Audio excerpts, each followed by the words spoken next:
Magandang umaga sa inyong lahat. Ayun, samahan niyo na ako magluto ng adobo manok. So, tara. Yun. So, meron tayo ditong manok, pakpak, halagang 100, bumili ako. Marami-rami na rin siya. Meron tayo paminta, magic syrup, toyo, suka, pati tubig. So, nagisa ko na po yung bawang, sibuyas, luya. So, pwede na ito. Tambog na natin yung manok.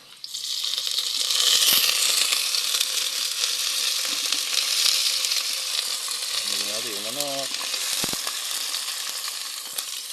Hirap mag-isa kamay. Walang holder. Ayan.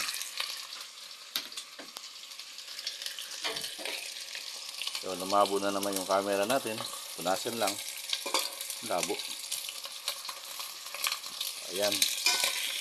So, sangkutsa natin to. Hanggang sa mag-golden brown lang siya. Yung golden brown na. So, lagyan rin ng konting tubig. Para lumambot. So, tayo natin medyo ma-dissolve yung tubig. Toyo.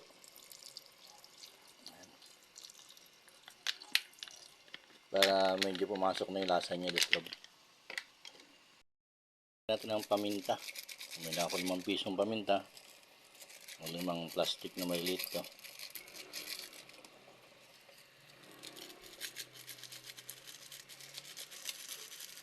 Yan, tapos aluluin na natin siya. Ayun,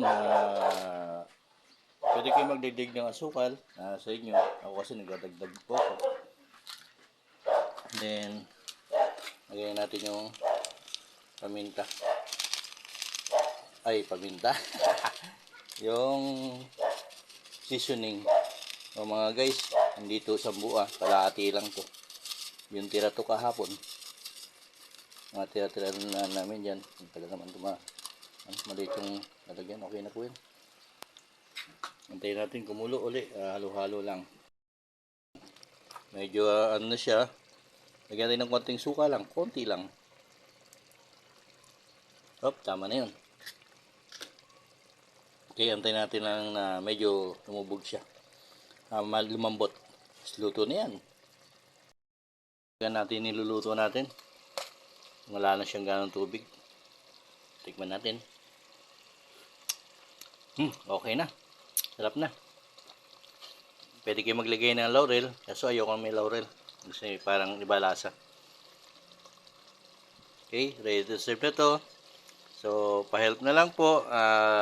Pa-comment na lang po sa luto ko. Kasi ito ay lutong pancham lamang, no?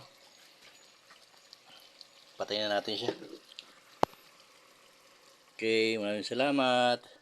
Sana nasiyahan ko sa luto ko na lutong pancham. Pancham ba? Okay, bye-bye.